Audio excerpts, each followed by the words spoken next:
家全体をこうちゃんと自分たちが使えてるような家にしたくて、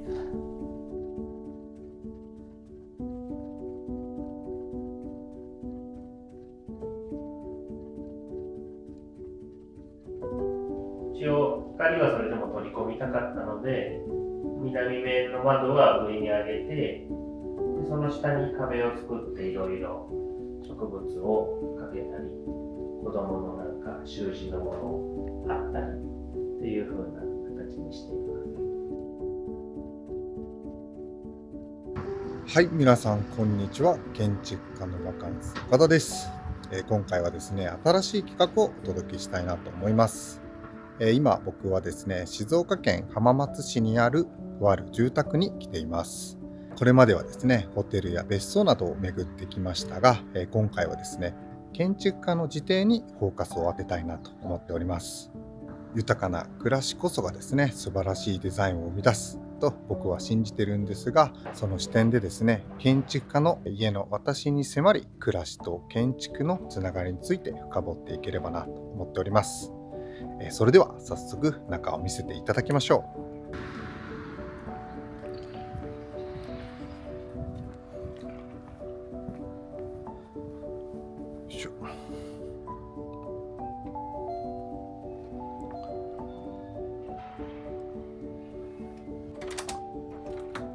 こんにちは。こんにちは。いらっしゃいませ。どうぞ。金原大輔です。静岡県黒石を拠点に港アーキテクツという建築設計事務所を主催しております。今日は自邸でもある、西ヶ崎町の家を紹介していきます。この住宅は、周辺環境のおおらかさを取り込んだような住宅になっていて、であと家族が成長していく過程でそういった変化も対応できるような住宅としています。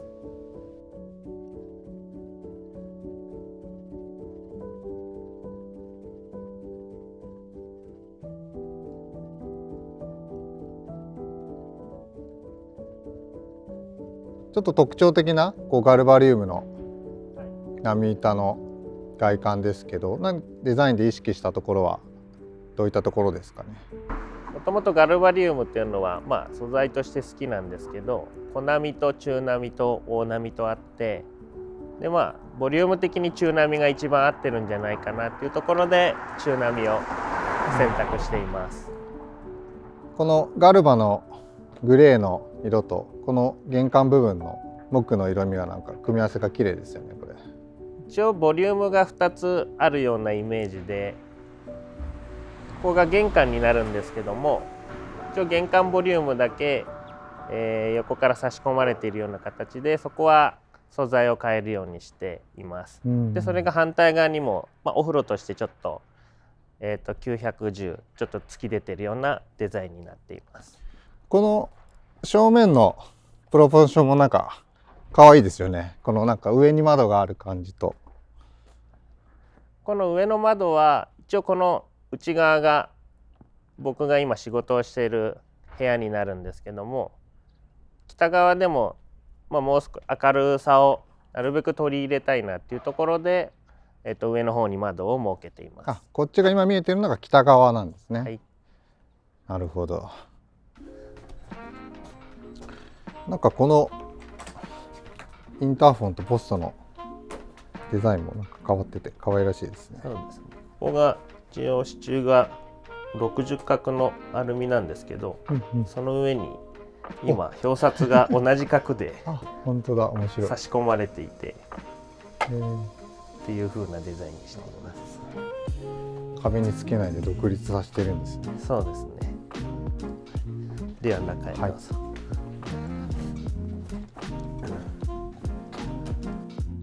ここが玄関ですね。こう入って正面にこう窓が抜けてるんですね。庭がちょうど見える感じですね。庭が見えています。一応プライベート的な庭で、道路側からは見えないような庭を作って子供の遊び場として使えるように設計しています。ですね。なんか光が入ってきて明るくていいですね。そう、玄関入ってすぐのところに3畳ほどの収納を設けていて、キャンプ道具であったり、子供のベビーカー、自転車、あんまり見せたくないものを収納できるものを設けています。その扉全体が鏡になっているのが玄関部分だからこそ。そうですね、姿見を何か置くっていうよりかは、鏡として欲しかったので、もう建具を鏡にしてしまって、玄関の窮屈さをちょっと解消もしつつ、鏡としても要素を設けているっていう感じ。この土間部分の仕上げはこれは何ですか？土間部分は、モルタルの洗い出しになります。一応外側はコンクリートの洗い出しで、玄関の外の部分を仕上げてもらって、それに合わせて中のモルタルの洗い出しを作る。で、こちらが玄関ホールですね。なんか照明も可愛いですね、これ。一応絵とかを飾りたいなっていうところがあって、この照明が一応角度を調整できるようになるようなものになっているので、何かかけてもそこに合わせていいですね。照らせるようになっています。じゃあ続いては、ではこっちがリビングになりますので、はいご案内します。でこちらがリビングです。おー、すごい明るく開放的な空間ですね。上にある窓はさっき外から見た僕の仕事部屋についてた窓と同じものがついています。じゃあ一応こっちもこうシンメトリーというか対になるデザインがされているっていうことですね。一応その南面の土地が更地ではあるんですけども、眺望的にはそこまでその窓を開けてまで望むような良さはなかったので、一応光はそれでも取り込みたかったので、南面の窓は上に上げて、でその下に壁を作っていろいろ植物をかけたり、子供のなんか習字のものを貼ったりっていう風な形にしています。なるほど。そっか。じゃあここも本当にシンメトリーがなんかすごく効いたデザインかなと思ったのが、ここ左側にもこう右側にも同じ形、サイズの窓があるっていうのは、その辺は意識されているんですかね。そうですね。はい。この辺も意識して、東面と西面に同じサイズのサッシを設けて、で、やっぱ西風が入ってくるので、両方の窓開けると風が抜けてすごくいい。先ほどの個室の方はロフトが乗ってたんで、ちょっと部屋の居室の天井は抑えられていたんですけど、ここは上にロフトを乗せてないので、一応長方で5メートルぐらい。一番てっぺんのところで5メートル。はい。じゃあだいぶ高いそうですね。空間ですね。本当に吹き抜け空間。はい、気持ちいいですね。広さ的にはどのくらいの広さですか？広さ的にはキッチンの方も全部入れると26畳あります。この天井のに使っているこの照明は何の照明というか？照明は遠藤照明のものになるんですけど、一応4つを連結して、1本に見えるような形で。これはあくまでそれぞれ別々のをつなげて使ってるっていう、でこうライン照明というか、ライン照明になるように上から映って、ちょっとつけてもらってもいいですか？いい、綺麗ですね。本当にこうフレームレスというか光源だけが見えるようなデザインの照明ですね。キッチンもだいぶ広々としてますね。これどのくらいのサイズですか？幅が3メートル60センチ、奥行きが85センチ。奥行きもすごいしっかりありますよね。はい。奥行きを設けたのはリビング側に収納を作りたくて。なるほど。ここで行くと子供のおむつが。なるほどなるほど。こちら側にもリビングダイニング側にも収納がきっちり作られてるってことですね。なるほど。でここはちょっともう少し奥行きが取れたので、書類関係がごそっと。じゃあ場所によって奥行きがちょっと変化加えてるってことです。いいですよ。この取っ手の取り方のデザインも独特でいいですね。まあ、スレスレをちょっと歩くことがあるかなと思ったんで、あんま突き出た取っ手はなんか引っかかるかなと思ったので。ここのキッチン部分は天井は下げているんですね。それで。そうですね。玄関ホールと同じで2200の天井高で、ここまでは来ています。じゃあ本当にこのリビングとキッチンスペースの天井の高さのコントラストがすごい効いて、よりリビングは開放的に。より入った時におおらかに気持ちよく感じるようにしています。で料理するときはこう心地よくヒューマンスケールの空間で誰と料理ができると、いいですね。このキッチンの奥の方はどんな感じになってるんですかね。奥は一応収納として隠せるようにしていまして、冷蔵庫とそちらに冷蔵庫が入ってるんですね。食器がすごい大容量の収納ですね。扉があるとすごいシンプルなミニマルなデザインなのが一気にこう生活感が出て、これはこれでいいですね。結構なんか好きだな。お客さんが来た時はざっと全部閉めて全部隠せるしっていうところで、普段は開けながらでも全然。普段は閉めることはなくて、お客さんが来た時だけちょっと隠せるように。いいですね。このキッチンはシンクも含めて一体で造作で作ってるものですか？そうです。制作でここの方で設計図面を書いて、天板とシンクが本当こう一体となったデザインですね。すごい綺麗ですね。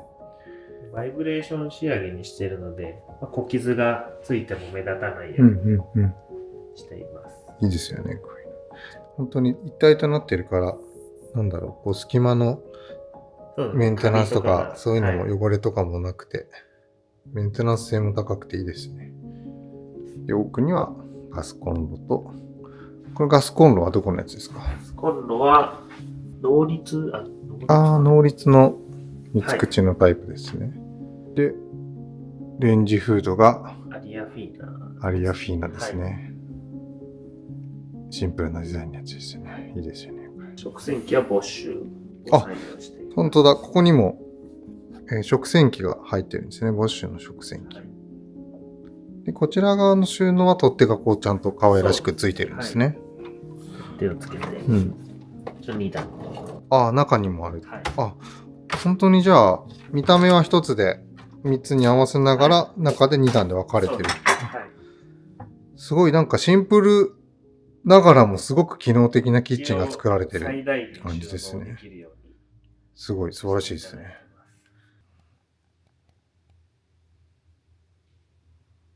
うちの特徴的なプランとして、玄関ホールに対してすぐこちらが個室のエリアになっていまして、玄関のホールに対してすぐ個室が接しているようなプランになっています。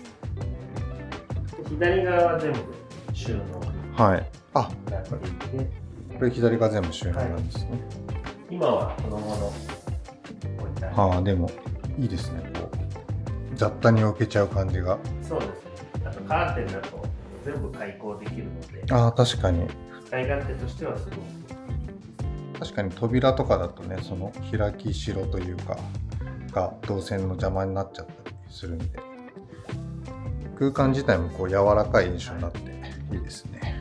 あとスイッチをこの収納の中に設けているんですけど、カーテンなので手を差し込むだけで。なるほど。確かにわざわざ扉を開けないでもスイッチまでアクセスできる。なるほど、面白そう。意外な利便性ですね。で、一応こちらが個室、そしてまだは使ってはないんですけど、今は特に何か用途があるわけではないんですけど、じゃあこれは将来的にお子さんの成長に合わせて使い方が変わっていくような場所ってことですかね。子供部屋になっていくというところで、一応この部屋に対して廊下を挟んでこの収納がなるほど。こちらの個室と収納がこう一つのセットになっているっていうことですね。独立して収納だけでも使えるようにっていうので、廊下側に出しているっていうのが、なるほど。部屋であ、こっちが寝室なこっちは今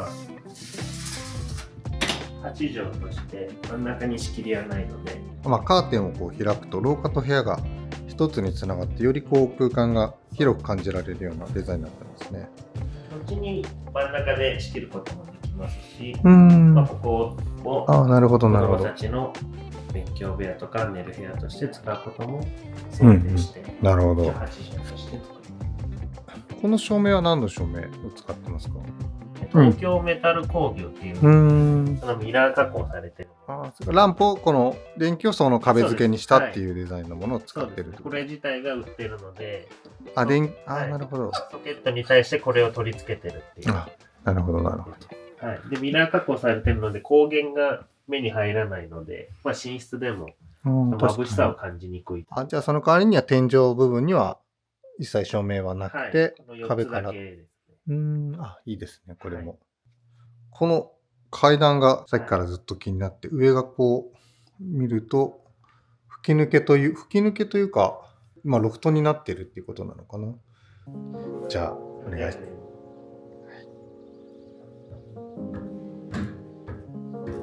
僕も入ってみます。よいしょ。おお。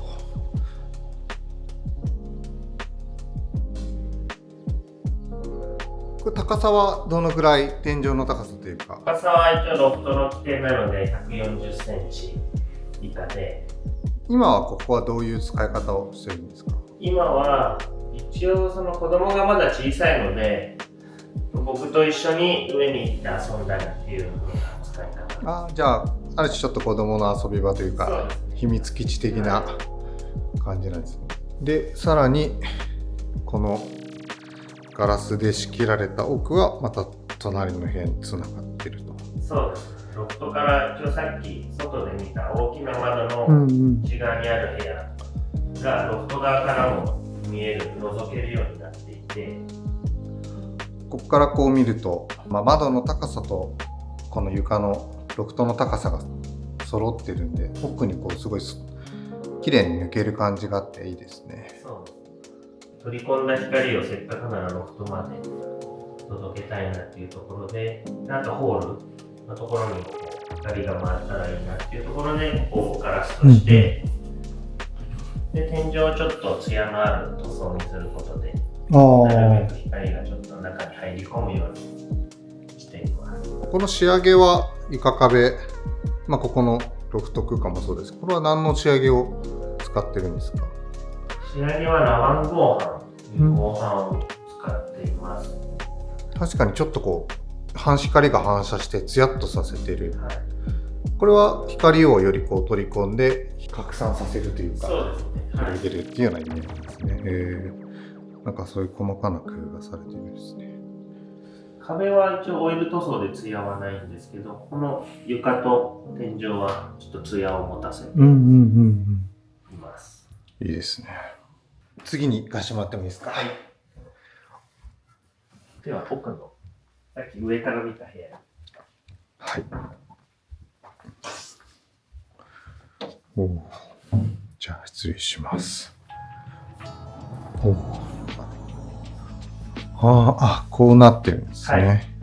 でここは僕の今仕事を家でしている部屋になります。この上の部分が先ほどロフトから見たガラスの部分ですね。左右がガラスがこう対になっているようなデザイン、開放的ですね。なんか窓が上にあるのにちょっとこもり感があるというか、なんか結構集中できる。確かにこっちが今北側、こっちの今この上が北側の窓ってことですよね。じゃあ割とこう直射日光が入るっていうよりかは柔らかな光が安定的に入るっていう落ち着き。直射日光はここ入ってる。いいですね。ここも本当いろんな作品も飾りながらすごいいっぱいありますね。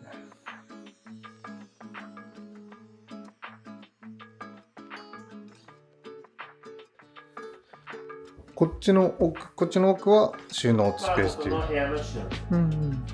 じゃあでも全部基本的にはこのカーテンで仕切ってっていうことですね。はい、このカーテンでした理由っていうのはどういった理由が、先ほど隅に届くとかっていうのはいろいろありましたけど、やっぱその建具より柔らかな印象になると思うので、そういったちょっと家の雰囲気にしたいなっていうところで、ファブリックスケープさんっていう大阪のデザインのちょっとカーテンのデザインしてくれる事務所さんと一緒に設計しました。じゃあこのカーテン自体も、オリジナルというか、はい、この生地自体も一緒に選定してっていうことなんですかね。生地自体も選定して提案していただいて、で縫製まで全部していただいて、なので足元のこのスティッチというか、本当ですね。折り返しが通常のカーテンだと10センチぐらい出てきて、確かにそうですね。すごく軽い。綺麗ですね。なんか色も白かと思ったら少しだけそうですね、ベージュが入ってる感じですね。実際はその面ごとで色が全部変わっていて、それぞれの面ごとでこれ色が違うんですか？全部4色。本当だ。よく見ると奥がちょっとグリーンっぽくて、真ん中がこれで言うとピンクっぽくて、右がちょっとベージュっぽい色っていう。本当だ。気づかなかった。で、じゃあここの対に対してここのレースもピンクっぽくなっている。こっちはこっちでまたレースなんですね。この部屋側の方はレースにしてっていう。そうですね。レースを2枚型にして縫ってもらっているので、なるほど。1枚よりかはより中が見えなくなっているような形。確かにこう空間の硬さというか、それを中和してくれるようなファブリックにはカーテンには柔らかさがあるからいいですね。確かに。このドアノブ気になってるんですけど、ドアノブは、木のドアノブって言って、これはオリジナルですか？いや、オリジナルじゃなくて、建築家の藤田さんが多分コトっていうブランドをやられてるんですけど、建具のブランドというか、その中で売っている。なんかこのラワン合板の建具とそうですね。合ってていいですね。ずっと使いたくて、やっと使えたっていうか。こういうディテールにやっぱり建築家のこだわりっていうのが感じられますよね。いいですね。ちょっとレバーハンドルだとちょっと雰囲気が合わないなと思ったので。確かに。急にね、こうメタリックになっちゃうんで。確かにそうですね。こちらが今、お風呂と洗面脱衣室になります。玄関入って正面のところですね。玄関入って正面。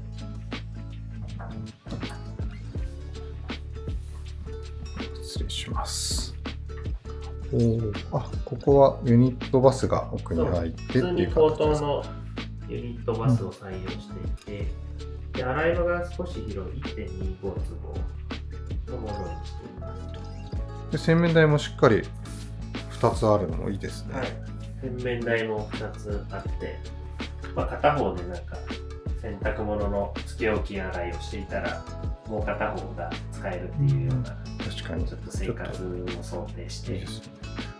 この間のこのは造作で作ってっていうか、じゃあそのうまく既製のシンクと造作の組み合わせたデザインってことですね。組み合わせて、ここの R が同じ R になるように。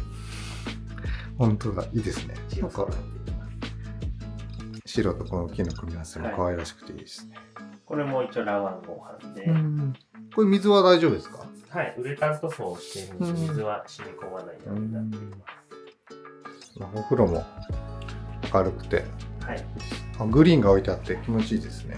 そうですね。光取りの窓を設けているので、そこから太陽光が入ってくるので、よく育ちます。植物。いいですね。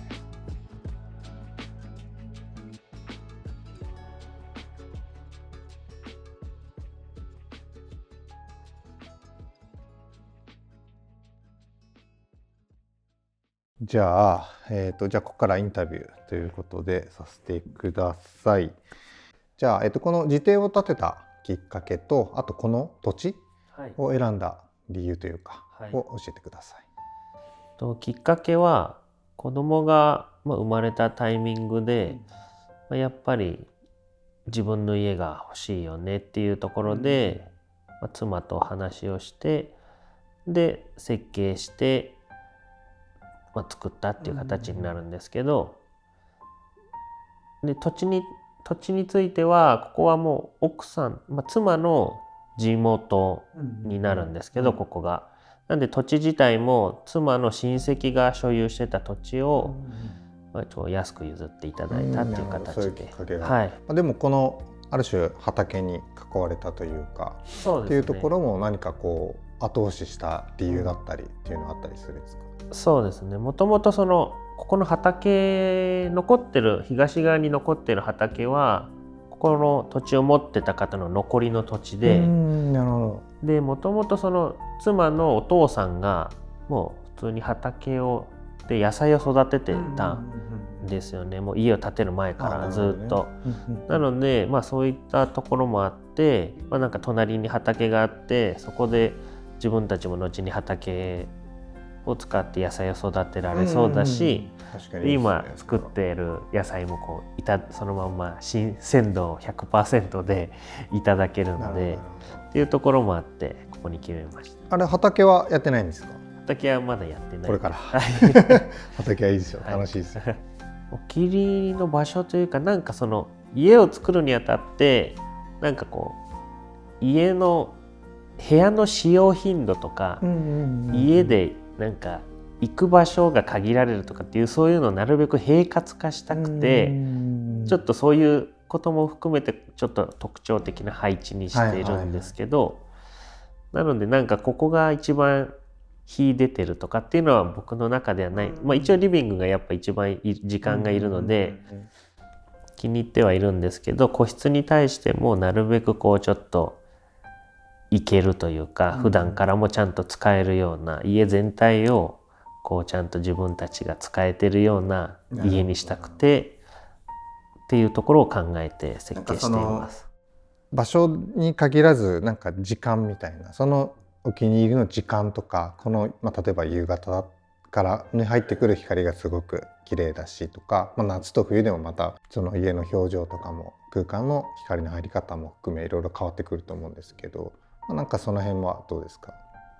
朝方で行くとさっきの玄関入ってすぐ、左側にいた廊下の部分から見上げるとロフトの向こう側のガラスが2枚見えて、隣の家まで見上げて覗けるんですけど、その時にちょうど朝日がその北側の家に当たってたりするっていうのがちょっといつも眺めてる風景というか、朝起きて、なるほどなるほど。じゃあそこがなんか思い出に残るような風景ってことですね。でここもやっぱ日が基本的にいつも入ってる部屋なので、冬とかはやっぱ太陽の高度が低いのでキッチンの足元ぐらいまで日が差し込んでくるので、なるほどなるほど、夏は逆に入ってこないようにしてるんですけど、そういったところで日が差し込むっていうところで季節感を感じたり。確かにこんだけ光が入ってくるとね、その季節の移ろいもすごく感じるだろうし、時間の流れもね感じれるのはなんか生活していくならではの気づきですよね。ありがとうございます。ここに住み始めて、自分が設計した家に住み始めて、なんか暮らしの変化、もちろんそれは家族構成だとかお子さんの成長の具合によっての変化も当然あるとは思うんですけど、何かこの家ならでは、建てた自分だった建築家の自邸ならではの何か変化みたいなのはありますか？それはご自身だけじゃなく、家族も含めてでもいいんですけど。なんかやっぱ家を建てて、その隣に畑があるってことで土がすごい近くなったので、以前の賃貸とは違くて、なんか植物とかにもより興味が出てきて、観葉植物とかをそれでこんだけそうですね、だんだん増えてきてるってことなんですね。増えてきて、で中に緑がある良さもすごく分かってきて、確かに外の景色と中がつながっていくような雰囲気にもどんどんなってきますもんね。で庭にも植栽をしたりとかして、で自分で水やりもしてるので、それこそなんか季節をより感じるようになりましたし、その時期によってどういう野菜ができるかとかっていうのもなんか自然に分かるようになって、じゃあ本当地に足つけて自然を感じながら暮らしが変わっていったって感じですね。いい素敵ですね。これをちょっと最後じゃあ聞きたかったんですけど、一応この今撮影しているこのリビング空間の部分をギャラリーとしてアーティストさんだったりとコラボして解放するじゃないですけど、っていう活動をされてるっていうのをお聞きしたんですけど、それはどういった思いで始められたのかとか、その辺は最初から意識して設計されてたのかとか、その辺のちょっと思いというか、お話を聞かせてもらえますか。設計した当初はなんかそういったリビングを開放してアーティストさんに展示してもらうってことは全然全く考えていなくて、そうだったんですね。で住み始めて1年経ったところで、僕も独立のタイミングがちょっと出てきて、でそういった中でなんかこうもうちょっと家を誰かいろんな人にも見てもらいたいなっていう思いがあったところに、なんかそういう家をちょっとこう開放するだけじゃなくて、もうちょっとその別の人に展示として使ってもらう中で、よりなんかその開放する意義があるというか、なんか機会が作れるというか、ということでなんか普通オープンハウスとかっていうと出来上がった当初1回で終わっちゃうんですけど、そのイベント名もオープンハウスっていうふうにしているんですが、イベント名自体もオープンハウス。そうなんですね。それは面白いです。ボリュームをどんどん増やしていって、なんかコラボオープンハウスをアーティストとコラボをしながらこう積み重ねていくみたいなことですね。なるほど、面白いですね。今2回までやって、今年は多分4回ぐらいやる予定がある。今年1年間でってことですか。今年1年間で。春夏秋冬ワンクールずつやるって感じ。春に2回、秋に2回すごいですね。予定は今していて、毎回違う人を入れてやるので、もう完全にギャラリーですね。そしたらそうですね。ただ一応暮らしてはいるので、一応その支障がないように、土日と平日1日か2日みたいな3日か4日しか開放しないようにはしていて、ただその開放している間も僕たちは家で暮らすので、なんかちょっとギャラリーの中で一回生活してるみたいな、なんか両方にとって面白いですよね。ギャラリー、ご自身にとってもギャラリーの中で暮らすみたいな、こうアートの中に暮らすみたいな体験ができつつ、訪れるお客さんもその絵画だったりそのアートの作品に何にせよ、その実際の生活空間にこう置かれることでよりこう身近に感じられるだろうし、よりこうなんだろうな、自分の家に持って帰った時の風景をこう想像できたりするみたいな、なんかそういうなんかお互いのこうなんだろうな、メリットみたいなのがすごい感じられて面白い取り組みですよね。そうですね。もともとさっき見ていただいたように、僕のこのコレクションというかアートを集めたりっていうのが趣味の延長で、やっぱそういったところが生まれたイベントではあるので、やっぱ家の中で見る絵とそのギャラリーで見る絵のちょっとやっぱ雰囲気は違うので、なんかより家の中で見てもらってその共感をなんか得てもらうとか、なんか発見をしてもらうとかっていうところをなんか皆さんに提供できたらなっていうところで、スタートとしてはそういったところが。じゃあ今日は一日紹介いただきありがとうございました。ありがとうございました。